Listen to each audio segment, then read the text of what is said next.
Katie, the family of Christopher Berg are having a hard time coping with the tragic news. His mom could barely contain her tears as she spoke about her son, who was killed Friday night in a single vehicle crash. She says her son made a bad decision, and now the family is having to live with his decision to drink and drive. And I kept looking outside and he never came home. Susan Martin says no parent should ever have to go through what she experienced just 24 hours ago. She clenches a picture of her son, Christopher. Friday night, 2 DPS troopers came knocking on her door. It's a visit no parent ever wants to get. When I came back in the living room, they said, sit down. As soon as they said, sit down, I knew what it was.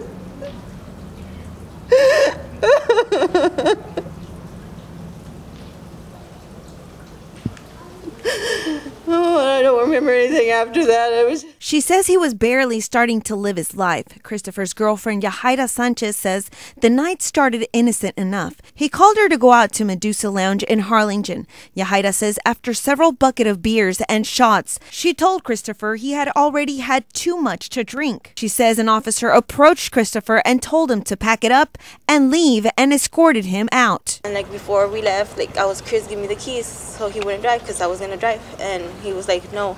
And I kept telling him, Chris, please give me the keys. And he was like, no, stop making a scene in front of the cop. The cop didn't tell us anything he did. According to DPS Sergeant Johnny Hernandez, the crash occurred on FM 1846 south of Rio Hondo, Saturday at approximately 2:15 a.m. 24-year-old Christopher was ejected from his car after he hit a utility pole, flipping his 1992 Lexus. You know, if you have people drinking at your house and they leave, and they get somebody or get killed, you're liable for it. Why shouldn't the police be liable for it? At the bar, they had the bar be liable. They had the police working there and they didn't do their job. If they'd done their job, my son would still be alive.